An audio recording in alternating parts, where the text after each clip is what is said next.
Hello दोस्तों, कैसे हैं आप लोग। आप सभी लोगों का मैं फिर से आप सभी लोगों का स्वागत करता हूं टेक्स्ट बुक के प्लेटफॉर्म पर। आज हम लोग एक बात डिस्कस करने आए हैं आप लोगों के साथ में कि इस बार एक अनुमान लगाया जा रहा था कि पीईटी में लगभग लगभग 50 लाख के आसपास फॉर्म भरा जाएगा। रीजन क्या था उसका? रीजन था कि भाई वैकेंसी बहुत ज़्यादा आने वाली थी। लेखपाल की वैकेंसी आ रही है, बीडीओ की वैकेंसी आ रही है, लोअर पीसी की वैकेंसी आ रही है, और ऐसा हम लोग पिछले 1 डेढ़ साल से सुन रहे हैं कि वैकेंसियाँ आ रही हैं। ठीक है। अब ऐसे में क्या हुआ, ऐसे में लग रहा था कि इस बार जो है कम से कम 50 लाख के आसपास ये रिकॉर्ड टूटेगा, रिकॉर्ड ब्रेक होगा, ऐसी सॉरी बहुत सारी बातें जो है की गई थी। लेकिन ये जो डेटा सामने आया है ये थोड़ा चौंकाने वाला है, और डेटा चौंकाने वाला इसलिए है क्योंकि यहाँ पर जो फॉर्म की जो संख्या आई है 2000, इसको अगर मैं 25 लिखता हूँ तो 25 में कितना, 25 लाख आई है। अब 25 लाख में इसमें कितने लोग एग्ज़ाम देने पहुँचेंगे, कितने लोग सेंटर तक पहुँचेंगे, इसमें भी क्या है थोड़ा सा डाउट निकल के आता है। ठीक है। क्योंकि 2023 की बात करते हैं, 2023 की बात करें, 2022 की बात करें, और 2021 जब इसको इंट्रोड्यूस किया गया था, यहाँ पे करीब करीब 20.73 लाख लोग जो है फॉर्म भरे थे, और करीब जो है 60 से 65% के आसपास ही इसकी अटेंडेंस थी। लगभग 64% के आसपास अटेंडेंस यहाँ पर देखने को मिलती है। मतलब मोटा मोटा बात करें कि जितने लोग फॉर्म भरते हैं उसका करीब 65% यानी कि 2/3 के आसपास पेपर देने जाते हैं। यही डेटा रिपीट होता है सेम आपका यहाँ पर। बट यहाँ पर होता क्या है कि 21 में कुछ वैकेंसियाँ आ गई, जैसे कि लेखपाल की वैकेंसी यहाँ पे दे दी, कुछ और वैकेंसी भी दे दी। इस वजह से क्या हुआ कि लोगों ने यहाँ पे फॉर्म भरे, ज़्यादा भर दिए। अब यहाँ पे करीब 35 से 37 लाख के आसपास फॉर्म भरे गए, यहाँ पे करीब 37 लाख के आसपास फॉर्म भरे गए। तो ये जो फॉर्म भरे गए हैं, फिर ये था कि उनको लग रहा था कि वैकेंसी कोई आएगी आएगी, बट 2022 में कोई खास वैकेंसी आई नहीं। 2023 पे तो मतलब एकदम से मैदान साफ निकल आता है कि भाई सुनने में आ रहा था कि लोअर की वैकेंसी आएगी, और लोअर के साथ में जो है बीडीओ की वैकेंसी आएगी, और यहाँ पर एएसओ की वैकेंसी आएगी, और लेखपाल की वैकेंसी आएगी। बट इनमें से कोई वैकेंसी आई नहीं। अब बच्चे वेट कर रहे थे 2024 का कि भाई 2024 में पीटी होगा तो पीटी देंगे, लेकिन 2024 में पीटी हुआ नहीं। अब 24 में जब पीटी नहीं हुआ तो बच्चों की उम्मीद थोड़ी सी टूट गई। अब कई बच्चे लगातार कुछ धरना देते रहे, कुछ लोग बोलते रहे कि एक काम करें, 2023 की जो वैलिडिटी है, वैधता है, उसको बढ़ाएं। बट वैधता तो जनवरी में खत्म हो चुकी थी, तो वो तो अब बढ़ने से रही। ठीक है। तो इन्होंने क्या कि नया पीटी दे दिया कि भाई 2025 का पीटी आप लोग यहाँ पर दीजिए, और सारी वैकेंसी जो आएंगी वो इसी से आएंगी। लेकिन लग रहा था कि भाई इस डेटा को तो क्रॉस करना चाहिए था, 40 लाख करना चाहिए था, बट 25 लाख के आसपास यहाँ पे फॉर्म भरा गया है। अब इसमें से मैं आपको बता दूं कि जो पेपर देने जाएंगे वो 25 लाख नहीं होंगे।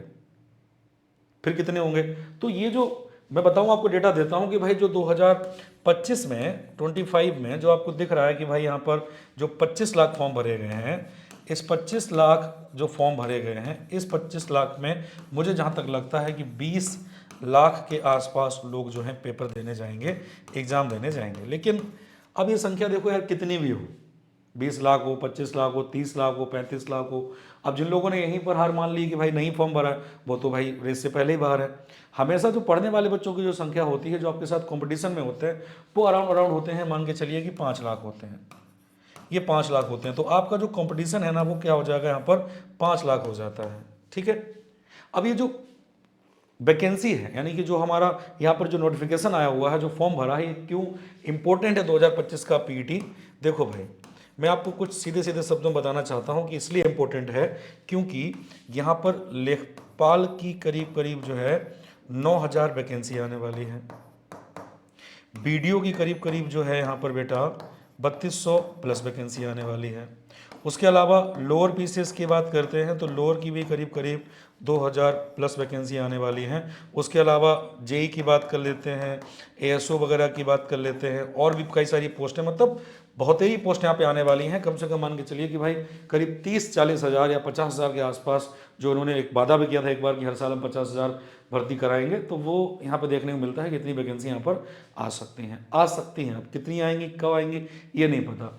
इसकी जो एक्सपेक्टेड डेट मानी जाती है कि भाई इसका एग्ज़ाम जो होगा सर, वो कब तक होगा। तो हर बार के पैटर्न में हमको एक चीज़ और समझ में आती है कि जब कभी भी फॉर्म की जो लास्ट भरने की तारीख होती है, इस फॉर्म के लास्ट भरने की तारीख से 2 महीने, 2.25 महीने, 2.5 महीने के आसपास एग्ज़ाम हो जाता है। अब जैसे कि 17 जून को ये खत्म हुआ, अब 17 जून खत्म हुआ तो इसमें 2.5 महीने जोड़ लो आप, जुलाई, अगस्त और आधा जून, यानी कि सितंबर महीने में इसका एग्ज़ाम होने के पूरे पूरे चांसेस निकल कर आते हैं।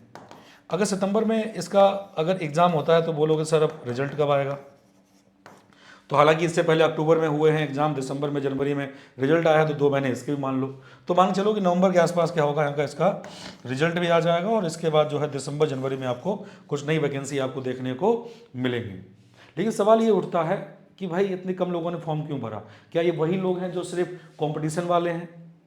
क्या उन लोगों ने फॉर्म नहीं भरा जिनकी परसेंटाइल 2 बार 3 बार से नहीं आ रही, उनको लगा कि परसेंटाइल तो नहीं आएगी, 23 में तो पेपर और टफ हो गया और 25 में और टफ हो जाएगा?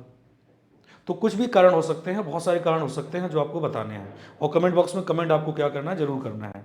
लेकिन अब बात आती है कि जो 2023 का पेपर आया था, 2023 का जो लेवल था, वो 2023 का लेवल जो था वो बहुत ज़्यादा क्या था, टफ था।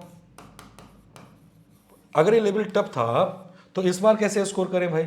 अब स्कोर करने के लिए आपको क्या करना पड़ेगा भाई? आपको एक सही क्या चाहिए, गाइडेंस चाहिए। सही गाइडेंस के साथ साथ में आपको क्या चाहिए, एक सही कोर्स चाहिए, सही टीचर चाहिए जिनके पास में क्या हो कि पीटी का एक्सपीरियंस हो, और सही आपको क्या चाहिए, मॉक चाहिए। तो ये सब आपको कहाँ मिलेगा? ये आपको सिर्फ आपको टेक्स्ट बुक पर प्रोवाइड हो जाएगा। और हालांकि आपको पता है कि कल जो है, परसों जो है 21 तारीख को योगा डे है। अब योगा डे है तो योगा डे पे हम लोगों ने क्या किया, आपके लिए एक विशेष ऑफर लेके आए हैं, जहां पर यूपीडब्ल्यूएससी पीटी की अगर बात करते हैं तो ये बैच आपको मात्र जो मिलेगा वो मिलेगा आपको योगा डे सेल में, रिलैक्स रिवाइज एंड राइज।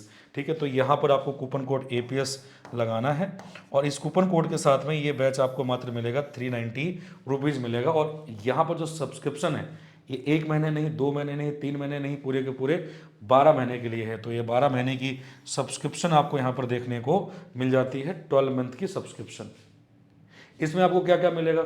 इसमें आपको बेटा बता दूं कि भाई पहले तो आपको सबसे ज़रूरी होते हैं मॉक टेस्ट, इसके अलावा होता है यहाँ पर लाइव टेस्ट, लाइव क्लासें, उसके अलावा होता है कि भाई कोई टॉपिक आपका लाइव में बाद में है, पहले देखना हो तो यहाँ पे कुछ हमें रिकॉर्डेड बैचेस भी मिलते हैं, रिकॉर्डेड क्लासें मिलती हैं। ठीक है, आपके यहाँ पर डाउट सेशन होते हैं।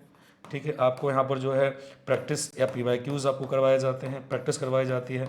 ये सब आपको मात्र आपको मिल रहा है सिर्फ एक सब्जेक्ट में है, सारे सब्जेक्ट, चाहे वो फिर GK GS हो, स्टैटिक GK हो, करंट अफेयर्स हो, मैथ्स हो, DI हो, हिंदी हो, इंग्लिश हो, रीजनिंग हो, everything you will get in this batch. तो अभी जाके डिस्क्रिप्शन में लिंक दिया गया है, इसको ज्वाइन करें और डिस्क्रिप्शन में जाके क्या करें, इसको ज्वाइन करें, क्योंकि ज़्यादा समय नहीं है, 2-2.5 महीने ही है हमारे पास, उसी में पूरा सिलेबस हमको क्या करना है, कंप्लीट करना है। ठीक है भाई, 50 नंबर GK GS के हो गए, 20 नंबर की DI हो गई, 5 की मैथ हो गई, उसके अलावा 15 की हिंदी हो गई, 5 की रीजनिंग, 5 की इंग्लिश। तो ये सब क्या है, मिक्सर है, 56 भोग टाइप का। इसको खाना है तो भाई आपको यहाँ पे जाना पड़ेगा और यहाँ पे जाके डेली जो क्लास चलती है उस क्लास को आपको करना भी पड़ेगा। ठीक है, और कमेंट बॉक्स में ये आप कमेंट जरूर करिएगा कि इस बार जो फॉर्म में गिरावट आई है इसके पीछे रीज़न क्या है, कारण क्या है, क्या आप लोगों को इससे फ़ायदा होगा, क्या घाटा होगा, क्या कंपटीशन कम होगी या कंपटीशन वही है? ये सारे जवाब आपको देने हैं, कहाँ पर, कमेंट में देने हैं। और जो अच्छा कमेंट देगा उसकी कमेंट को मैं क्या करूँगा, यहाँ पे आपको शो करूँगा। ठीक है, तो आप लोग क्या करिए, कमेंट जो है आप लोग जरूर करें। ठीक है, और तैयारी में जुट जाएं, बिल्कुल भी 1 मिनट भी बर्बाद नहीं करना है। तो इसी के साथ बहुत बहुत धन्यवाद आप लोगों का। जय हिंद, जय Bharat, good bye, take care, Tata.